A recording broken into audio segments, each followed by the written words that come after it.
So dear students, welcome again in this lecture room.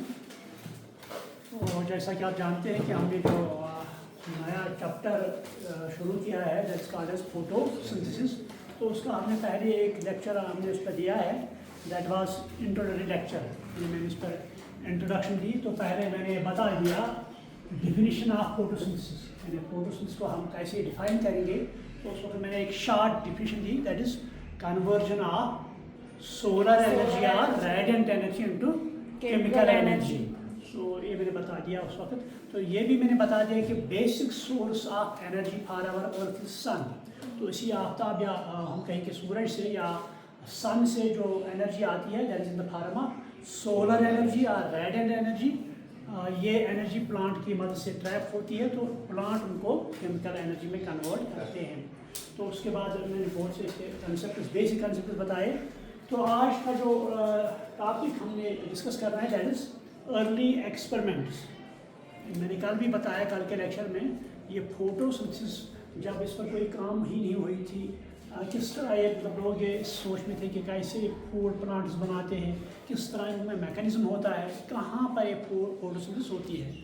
तो फिर बहुत से साइंटिस्ट आए, तो उन्होंने अपने अपने तरीके से एक्सपेरिमेंट किए, तो कुछ इस पर कामयाब भी हुए। तो बहुत से साइंटिस्ट जो उन्होंने इस पर स्टडी किया, एनालिसिस किया, एक्सपेरिमेंट किए। लेकिन यहाँ हम स्ट्रेस दे देंगे उन्हीं एक्सपेरिमेंट्स पे जो आपके एनसीईआरटी में है, क्योंकि आपने कल एग्ज़ाम में उन्हीं का जवाब देना है। और कल आपको नीट में आप अपियर हो जाओगे, तो वहाँ भी आपको एनसीईआरटी के हिसाब से क्वेश्चन फ्रेम होते हैं। तो हम स्ट्रेस इन्हीं एक्सपेरिमेंट्स में दे देंगे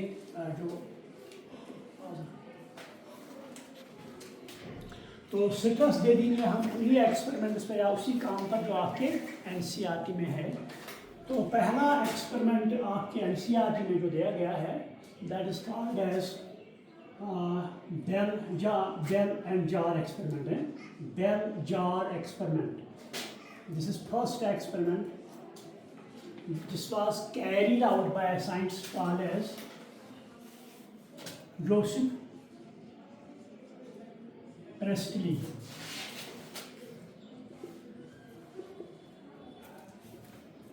जोसेफ प्रेस्टली एक साइंटिस्ट था जिसने पहले इस फोटोसिंथेसिस के एतबार से एक एक्सपेरिमेंट किया। तो उस एक्सपेरिमेंट में उसने जो भी एपरेट्स या इक्विपमेंट्स लिए हैं, तो वन वाज जार, गिलास जार जो हम देखते हैं घर में, गिलास जार जो है होता है शीशे का जार, वो उसने ले लिया। तो उसके बाद उसने एक प्लांट ले लिया दैट वाज मिंट। मिंट आपने देखा होगा, जो हम अक्सर इस्तेमाल भी करते हैं दही के साथ। तो ये प्लांट उसने ले लिया और एक रैट या हम यहाँ माइस कहेंगे या माउस, चूहा जिसे हम कहते हैं, ये उसने ले लिया एक्सपेरिमेंट में। और एक कैंडल ले ली इसने। So these are the equipments I can say, या हम कहेंगे एपरेट्स जो है जो उसने इस एक्सपेरिमेंट में इस्तेमाल किए। तो देखते हैं पहले उसने क्या किया। उसने एक जार जो था इसको लाया और इसको इन्वर्टेड के हिसाब से रखा। तो इसके नीचे एक कैंडल रखी, तो कैंडल को उसने जलाया। तो जब उसने कैंडल को जलाया और इसके साथ यहाँ पर मान लो रैट रख लिया, तो कुछ देर के बाद जब उसने देखा तो रैट जो था ये गॉट डाइड, मर गया। तो उसके बाद उसने क्या किया, दूसरे एक्सपेरिमेंट में उसने फिर से जार ले लिया। तो जार में और ये कैंडल भी बुझ गई साथ ही। तो उसने क्या किया, ये दूसरे जार लाया या ये जार, उसमें कैंडल रखी, तो कैंडल को जलाया और इसमें यहाँ उसने प्लांट रख दिया मिंट। दूसरे एक्सपेरिमेंट में पहले तो एक प्लांट नहीं रखा था, लेकिन दूसरे एक्सपेरिमेंट में उसने इस जार के नीचे मिंट का प्लांट रखा और साथ ही यहाँ पर रैट ये भी रखा। तो अब वो एनालिसिस करता रहा, ऑब्जर्व करता रहा, तो उसने देख लिया there was no damage to this rat. तो this experiment is called as bell and jar experiment. तो इसने यहाँ पर ऑब्जर्वेशन की, यहाँ पर उसने देख लिया ये कैंडल जो है जब ये जलती है तो यहाँ से एक गैस निकलता है, खारिज होता है, that is poisonous in nature, that is poisonous in nature, जिसकी वजह से रैट गॉट डैमेज। तो उसका नाम रखा गया फ्लॉगिस्टन। फ्लॉगिस्टन यानी इस वक्त उसे पता नहीं कि ये कौन सा सबस्टेंस है, इस जब शमा जलती है, जब इसमें कंबसन होती है तो कौन सा गैस बाहर निकलता है, लेकिन उसने यही कहा ये एक पॉइजनस गैस है जिसकी वजह से रैट गॉट डैमेज। तो उसने उसको कहा फ्लॉगिस्टन। तो फिर जब उसने इसके नीचे अब मिंट का प्लांट रखा तो रैट लाइव रहा, उसे कुछ डैमेज ही नहीं हुआ। तो उसने कहा इस प्लांट में से कोई गैस निकलता है तो जिसकी वजह से इस रैट की लाइफ सर्वाइव होती है। तो ये जो कैंडल से गैस निकलता है उसने देखे वो गैस ये प्लांट इस्तेमाल करता है, जिसकी वजह से इस रैट को कोई डैमेज नहीं होता है। तो यहाँ पर इसको कहा फ्लॉगिस्टन, पॉइजनस गैस, बट जो प्लांट से खारिज होता है गैस जिसकी वजह से सर्वाइव करता है रैट, ही कॉल्ड एज डीफ्लॉगिस्टन। डीफ्लॉगिस्टन। तो ये उसने पहले बता दिया कि उसने यहाँ पर ये हमें ऑब्जर्वेशन की कि ये एयर जो है, क्योंकि यहाँ पर कोई एयर इस कैंडल से निकलता है, so that is used by this plant, और प्लांट से कोई एयर या गैस निकलता है, that is used by rat. आपको समझ में आता है कि नहीं?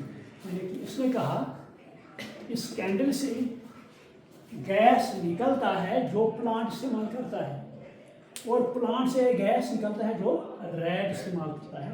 तो इसने यहाँ कहा importance of this air for green plants, यानी उसने कहा जो एयर कैंडल से निकलता है it is important for green plants. ये उसने यहाँ ऑब्जर्वेशन की कि जो ग्रीन प्लांट्स होते हैं इनके लिए एयर जो है it plays very important role. Air जो है ये it plays very important role for green plants. तो यहाँ तक उसने दे दिया, लेकिन उस वक्त एडवांसमेंट इतनी नहीं थी। तो फिर ये एक्सपेरिमेंट है, उसमें बाद में एनालिसिस हुई, तो और एक साइंटिस्ट आया, ये आ गया समझ में, फिर से हो फिर और एक साइंटिस्ट आ गया, उसका नाम है जेन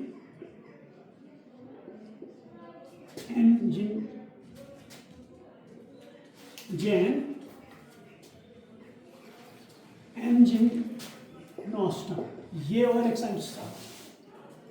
तो उसने इस पर एनालिसिस दोबारा की।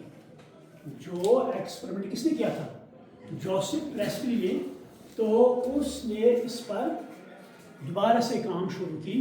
तो यहाँ उसने कहा, पहला पॉइंट जो दिया इसने कहा सनलाइट जो है, sunlight it is very important या एसेंशियल। या पॉइंट नोट कर लो, सनलाइट, ये फिर ऑब्जेक्टिव आ सकता है, sunlight is very essential for green plants.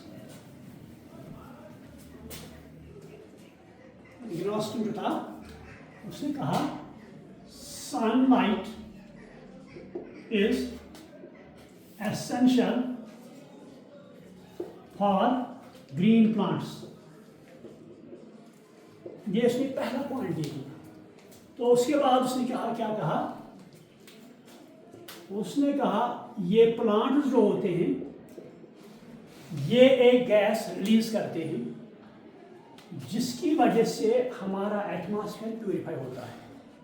अगर हम फिर से जोसेफ प्रेस्टली का ले लेंगे, उसने कहा था ये कैंडल जो है ये पॉइजनस गैस खारिज करता है, रिलीज करता है। तो यहाँ पर अगर इसका पॉइंट देखेंगे तो उसने कहा जब ये गैस यहाँ पर फैल जाता है तो यहाँ पर एटमॉस्फेयर बिकम्स पोल्यूटेड। लेकिन प्लांट जो है, प्लांट इस गैस को इस्तेमाल करते हैं और दूसरा गैस रिलीज करते हैं, सो दे प्यूरिफाइज आवर एनवायरनमेंट। दूसरा पॉइंट लिया, दे purifies they purifies the fouler gas, उसने ऐसा स्टेटमेंट दिया, they purifies the fouler gas, जो जोसेफ पेरेस ने क्या कहा था, पॉइजनस गैस। तो इसने कहा जब ये प्लांट्स फोटोसिंथेसिस करते हैं तो यहाँ से एक गैस रिलीज करते हैं, वो गैस उस फाउल गैस को प्यूरिफाई करते हैं। आपको समझ में आ गया? जोसेफ पेरेस ने कहा जो कैंडल जो है ये पॉइजनस गैस रिलीज करती है, तो जिसकी वजह से लाइफ को खतरा होता है या हम कहेंगे एनवायरनमेंट पोल्यूट होता है। लेकिन इस यूनास ने कहा ये प्लांट्स इसको इस्तेमाल करते हैं, या दूसरे अल्फाज में इसको हम प्यूरिफाई करते हैं। जो पॉइजनस गैस है या फाउल गंदा गैस जो है खारिज होता है इस कैंडल से, इसको ये प्लांट प्यूरिफाई करते हैं। तो बाद में कहा गया जो ये प्लांट गैस रिलीज करते हैं इन 1770, जो जोसेफ पेरेस ने एक्सपेरिमेंट किया था, तो बाद में कहा गया ये गैस जो प्लांट उसमें रिलीज करते हैं दिस ऑक्सीजन, बाद में कहा गया द गैस रिलीज्ड फ्रॉम, ये point of view, the gas released from plants is called as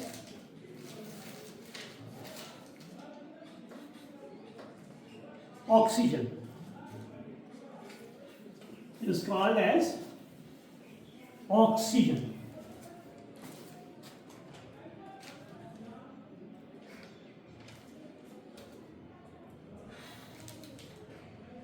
तो जैन इग्नास ने जो एक्सपेरिमेंट किया था, मैंने बता दिया कि उसने कहा कि sunlight is essential for plants या ग्रीन प्लांट्स। उसने एक एक्सपेरिमेंट किया, उसने एक एक्वेटिक प्लांट लिया, aquatic plant. So aquatic plants are those plants which live in water. Aquatic plants are those plants which live in water. तो मान लो ये यहाँ पर वाटर बॉडी है, इस वाटर बॉडी पर ये प्लांट है जो इसमें रहता है, यहाँ पर ये वाटर है। उसके बाद उसने इस जार को या उस अपैरेटस को सनलाइट के नीचे रखा। ठीक है, पहले क्या किया, मानो एक जार दे दिया, कोई अपैरेटस दिया, उसमें एक्वेटिक प्लांट रखा, तो उस अपैरेटस को उसके बाद अंडर डायरेक्ट सनलाइट रखा। तो काफ़ी जब टाइम गुजरा, चाहे 1 घंटा 2 घंटा वट एवर इट वाज, तो उसने देख लिया ये प्लांट्स के लीव्स जो थे यहाँ पर कुछ बबल्स निकल आते हैं। जब उसने एक्वेटिक प्लांट पानी के जार में अपैरेटस में रख लिया और फिर इसको अंडर सनलाइट रख लिया, तो कुछ टाइम गुजरने के बाद उसने ऑब्जर्व किया यहाँ पर जो लीव्स है यहाँ से बबल्स निकल आते हैं। तो bubbles actually it is a gas है ना, बबल्स को हम यहाँ कहेंगे कोई गैस इन लीव जो है इन लीव से बाहर निकलता है।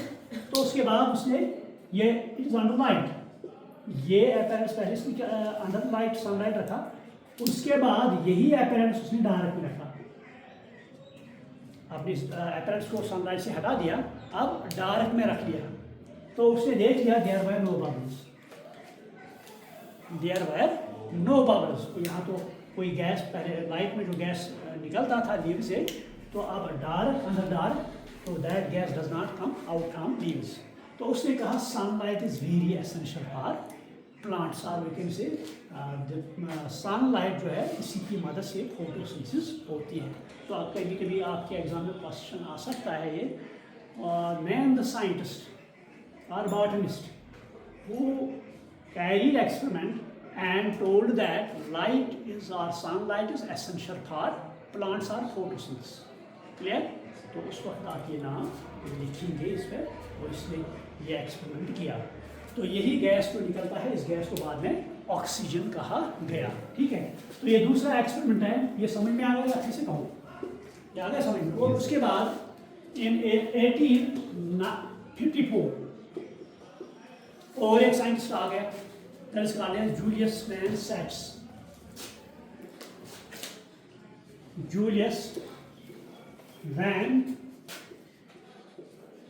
Sachs, ये और एक साइंटिस्ट आ गया in 1854। तो जब उसने सेम एक्सपेरिमेंट कैरिड आउट, तो उसने ऑब्जर्व किया और कहा ये प्लांट्स जो हैं जब इनमें फोटोसिंथेसिस होती है, यहाँ से लाइट आ गई, जो कल मैंने बताया सनलाइट आ गई यहाँ से, तो ये प्लांट्स ने ट्रैप किया। तो इसने कहा ये प्लांट्स जो है जब इनमें फोटोसिंथेसिस होती है तो ये ग्लूकोज बनाते हैं। किसने कहा? जूलियस वैन सैक्स ने। यानी उसने कहा जब प्लांट्स पर लाइट पड़ती है, जब ये सनलाइट को ट्रैप करते हैं, उसके बाद with help of photosynthesis they form glucose. और साथ ही कहा जो ग्लूकोज इनमें बनता है फिर ये प्लांट में स्टोर रहता है, तो that is store in the form of starch. And the glucose ये पॉइंट हुआ, द ग्लूकोज इन प्लांट्स,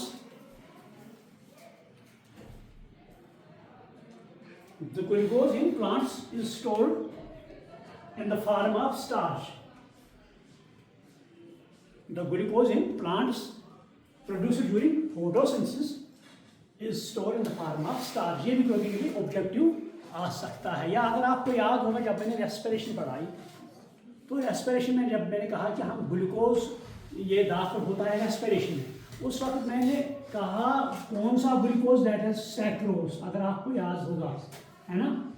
उस वक्त मैंने कहा जो ग्लूकोज रेस्पिरेशन में दाखिल होता है फिर ये एनर्जी देता है, that comes from sucrose, this is disaccharide, this gets break down into glucose and fructose. तो वही बाद में उसकी रेस्पिरेशन होती है। तो यहाँ पर जूलियस वैन सैक्स ने जब एक्सपेरिमेंट किया तो उसने कहा कि ये प्लांट जब फोटोसिंथेसिस करते हैं तो इनमें फूड जो बनता है that is called as glucose. और ये ग्लूकोज जब बहुत बनता है इनमें तो ये स्टोर होता है इनमें in the form of starch. ये ऑब्जेक्टिव कभी कभी आ सकता है। तो उसके बाद और एक अहम एक्सपेरिमेंट एक और साइंटिस्ट ने, that is called as T.W. Engelmann. T.W. Engelmann ये और एक साइंटिस्ट था जिसने बहुत ही अच्छा, या यहाँ पर मैं एक पॉइंट बोल गया, ये साइंटिस्ट ने ये भी कहा कि ये प्लांट जो है जब हम कहते हैं क्लोरोफिल में फोटोसिंथेसिस होती है तो उसने ये कहा ये क्लोरोफिल क्लोरोप्लास्ट में होता है। या आप लिखो the chlorophyll is present in chloroplast. ये वैन सैक्स जो था उसने कहा जो क्लोरोफिल है it is present in chloroplast. कभी कभी है ना, कभी कभी मैंने कहा कि एग्जाम में ये आ सकता है क्वेश्चन। तो उसने कहा जो क्लोरोफिल है इट साइट इज क्लोरोप्लास्ट, या ये क्लोरोप्लास्ट में, but in case of eukaryotes, in case of eukaryotes it is present in chloroplast. अगर हम प्रोकैरियोट की बात करेंगे, फॉर एग्जांपल बिलियो ग्रीन हम एल्गी ले लेंगे, कभी कभी कोई क्वेश्चन नहीं कर सकता है बिलियो ग्रीन एल्गी। तो यहाँ मैंने कहा सैक्स ने कहा जो क्लोरोफिल है किसमें होता है, क्लोरोप्लास्ट, उसमें। लेकिन जो बिलियो ग्रीन एल्गी है इनको सियानोबैक्टीरिया भी कहते हैं, तो उनमें क्लोरोप्लास्ट तो होता ही नहीं है, सेलार होता ही नहीं है, तो इनमें सिंपली थाइलोकॉइड होता है। थाइलोकॉइड कभी कभी आपसे पूछ सकता है, हाँ आपने कहा क्लोरोप्लास्ट में क्लोरोफिल होता है, लेकिन प्रोकैरियोट्स ब्लू ग्रीन एल्गी जो होते हैं सियानोबैक्टीरिया या सियानोफाइटिस जिनको हम कहते हैं, तो उनमें तो क्लोरोप्लास्ट होता ही नहीं है। तो ये क्लोरोफिल कहाँ होगा, your answer should be thylakoid. तो वहाँ पर थाइलोकॉइड, हालांकि क्लोरोप्लास्ट में थाइलोकॉइड होता है तो उसी थाइलोकॉइड में क्लोरोफिल होता है, लेकिन प्रोकैरियोट्स में डायरेक्टली थाइलोकॉइड। तो क्लियर। तो अब आप आएंगे यहाँ पर T.W. एंगलमैन जो है उसने एक्सपेरिमेंट, बहुत ही एक्सपेरिमेंट किया। तो आपने सुना होगा या देखा होगा प्रिज्म, प्रिज्म देखा है, हाँ? प्रिज्म से कौन सा काम हम लेते हैं, शाबाश, फिजिक्स में आपने पढ़ा होगा प्रिज्म, है ना। प्रिज्म में 10th में आपने एक्सपेरिमेंट किया होगा, वहाँ से वो छोटे छोटे नेल्स पिन्स देते हैं, यहाँ पर आप एक रखते हैं, फिर यहाँ पर, फिर यहाँ, तो उसमें हम, है ना, और एक काम लेते हैं उसमें प्रिज्म से। जब इससे लाइट पास होती है तो क्या होता है, फैल जाती है, ठीक है, स्कैटर्ड। जब अगर हम यहाँ से लाइट को पास करेंगे तो यहाँ जब प्रिज्म में दाखिल होगी तो यहाँ पर स्कैटर होगा। तो हम जानते हैं light is made up of 7 band of light, मेरे पास 7 वेवलेंथ्स। विब गया जिसे हम कहते हैं ना, विब गया। तो जब प्रिज्म से ये पास होती है it get scattered into 7 different colours और वेवलेंथ्स। उसको हम स्कैटरिंग और डिस्पर्शन भी कहते हैं, है ना। डिस्पर्शन फिजिक्स में आपने पढ़ा होगा। Dispersion is scattering of light into different band of colours. तो यही प्रिज्म इस एंगलमैन ने भी इस्तेमाल किया एक एक्सपेरिमेंट में। तो यहाँ पर एक तो इसने प्रिज्म लिया, प्रिज्म नंबर 1।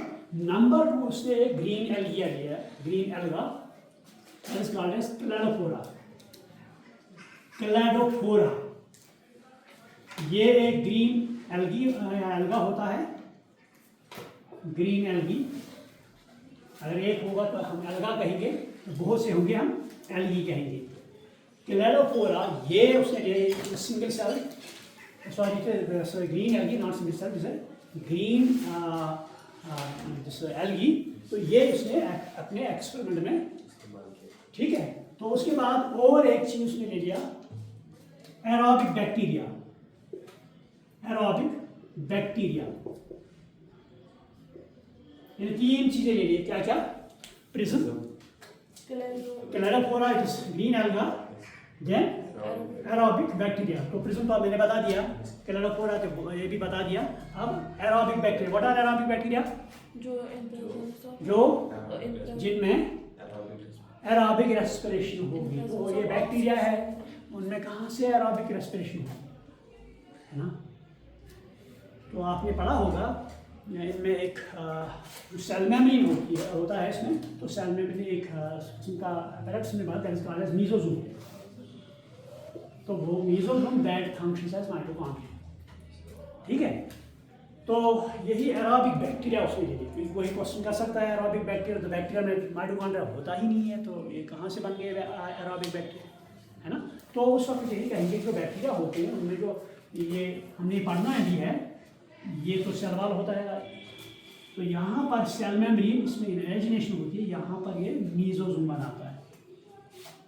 तो देखो लाइक गैस और हेल्प डूइंग एरोबिक रेस्पिरेशन। तो यही एरोबिक बैक्टीरिया इस एंगलमैन ने लिया। तो उसके बाद क्या किया उसने,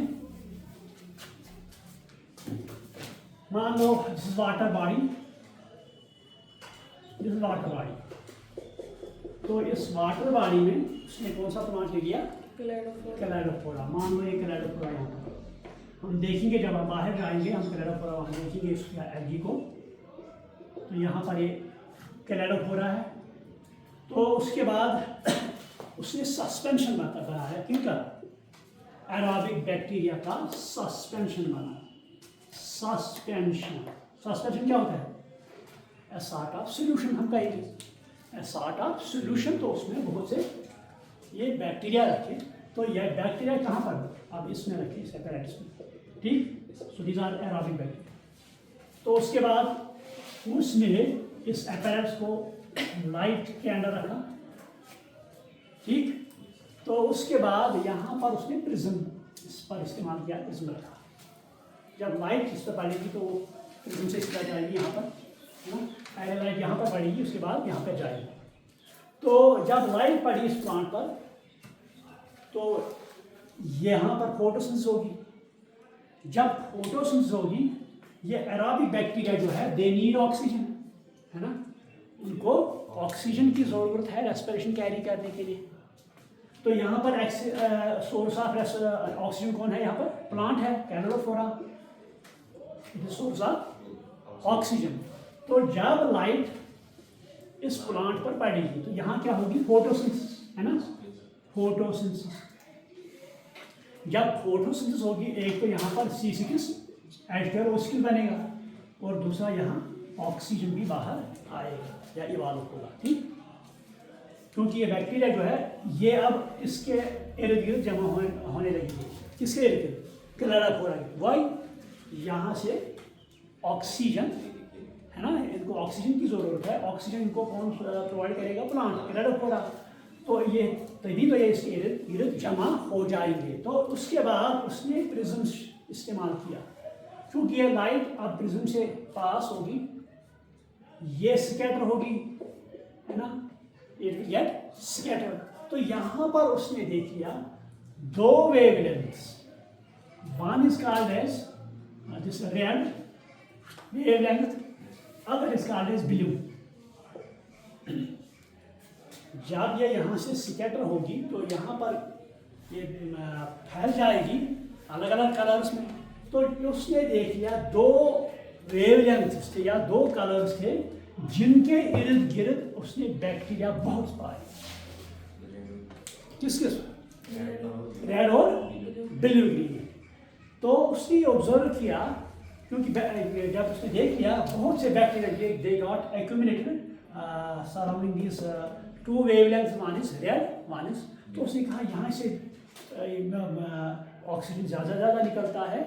तो उसने कहा यहाँ पर जो दो वेवलेंथ्स है इन्हीं वेवलेंथ्स पर ज़्यादा फोटोसिंथेसिस होती है। किस पर?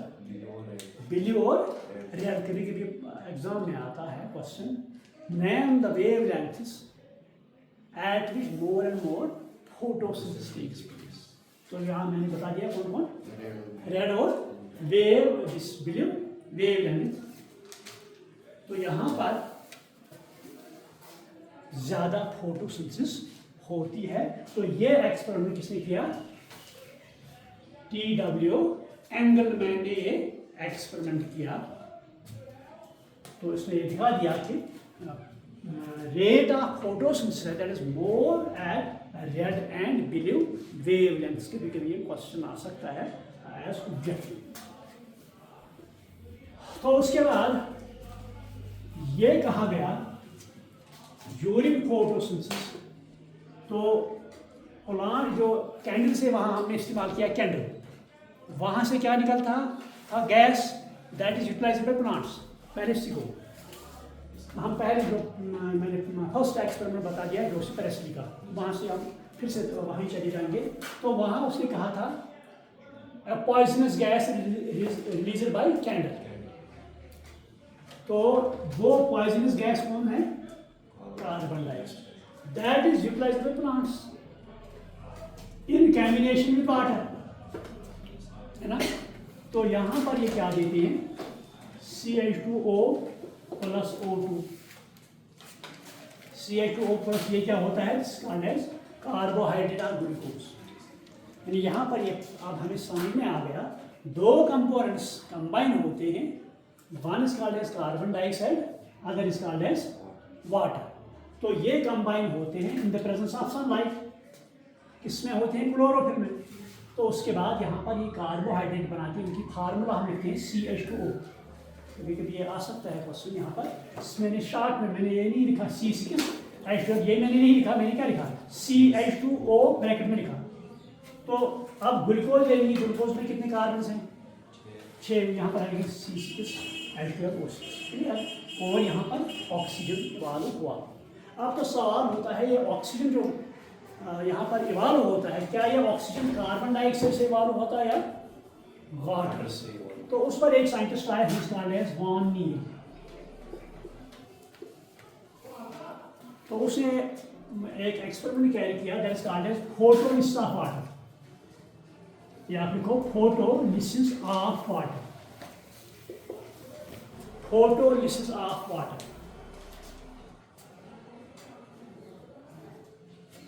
Photolysis of water. फोटोलिसिस क्या होती है? breakdown of water in presence of plants। ये आप लिखो, breakdown of or splitting of water in the presence of sunlight is called as photolysis of water। The breakdown or splitting of water in the presence of sunlight is called as photolysis of water. तो देखो यहाँ पर हम देखेंगे water, अब board की तरफ देखो, वाटर होता है H2O। अगर मैं इस तरह लिखूं HOH, वो ये तरह से आपको H2O मैंने लिखा H, इसमें क्या होता है? एक H होता है प्लस और OH हाइड्रोक्सिल ग्रुप होता है ना बाद में। जब इस पर हम लाइट पास करेंगे तो ये ब्रेक डाउन होगा, एक तो ये देगा H प्लस और एक देगा OH माइनस, ठीक। तो ये H जो है this is the donor as hydrogen, क्योंकि यहाँ पर देखो कार्बन डाइऑक्साइड प्लस वाटर, तो हमने ग्लूकोज बनाना है C6H12, ये पहले से carbon dioxide plus H2O gives C6H12O6 plus O2। हमने क्या बनाना है C6H12O6, हमें कार्बन भी है, ऑक्सीजन भी है कि नहीं, किसकी है, शाबाश। जिस ग्लूकोज बनाने के लिए हमें तीन चीज़ की जरूरत है, कार्बन, ऑक्सीजन और, तो यहाँ पर हाइड्रोजन की कमी है, हाइड्रोजन यहाँ से आएगा, तो यहाँ पर water it acts as hydrogen donor, इसको water acts as hydrogen donor, hydrogen donor ये भी ऑब्जेक्टिव आ सकता है। During photosynthesis water acts as hydrogen donor, यानी हाइड्रोजन जो प्रोवाइड करता है, क्योंकि ये हाइड्रोजन किसके साथ कंबाइन होगा, कार्बन डाइऑक्साइड के साथ, है ना। जो कार्बन भी है, ऑक्सीजन भी है, लेकिन हमें हाइड्रोजन की कमी है, वो इस कार्बन डाइऑक्साइड के साथ कंबाइन होगा, बनाएगा C6H12O6, क्लियर। तो उसके बाद हो गया, मतलब इसकी काम होगी। अब क्या रहा, OH मोड़ की आप तरफ देखो, OH रहा, ये OH बाद में एक तो हमें ऑक्सीजन देता है और एक वाटर देता है। ये OH हाइड्रोक्साइड ग्रुप जो है बाद में ये 4 टाइम्स, तो ये एक तो क्या देता है, ऑक्सीजन और एक वाटर देता है, तभी तो हम लिखते हैं CO2 plus H2O gives C6H12O6 plus O2 plus H2। तो ये देखो यहाँ पर carbon dioxide plus water, C6H12O6, तो ये ऑक्सीजन है, ये कहाँ से आ गया, किससे आया, कार्बन डाइऑक्साइड और वाटर से। यहाँ पर देखो, फिर से देखो ना, मैंने क्या किया, यहाँ पर वाटर ले लिया, यहाँ पर HOH, उसकी लिसिस की, फोटोलिसिस की, तो ये ब्रेक डाउन हुआ, एक तो इसने क्या दिया H पास, तो ये किसके साथ कंबाइन हुआ, कार्बन डाइऑक्साइड के साथ, क्या दिया C6H12O6। अब क्या रहा, तो ये क्या देता है एंड वाटर, तो ये ऑक्सीजन कहाँ से आता है, वाटर से, ये भी ऑब्जेक्टिव आता है।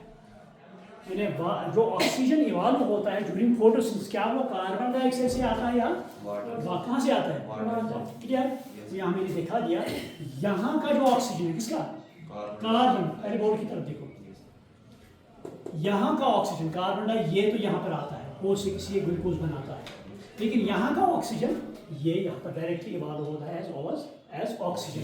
तो तभी तो हम इक्वेशन क्या लिखते हैं, carbon dioxide plus water gives C6H12O6 plus O2 plus H2, clear.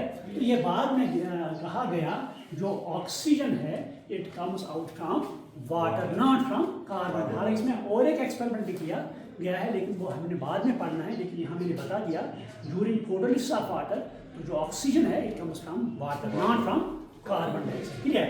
So ये it is also called as Hill reaction, it is also called as Hill reaction or photolysis of water. It is also called as Hill reaction or photolysis of water. तो correct equation of photosynthesis की क्या है, शाबाश, correct equation मैंने कल भी बता दिया, CO2 plus H2O gives C6H12O6 plus O2 plus H2। हालांकि अगर आपकी 10th में आपके याद होगी 10th की इक्वेशन, वहाँ पे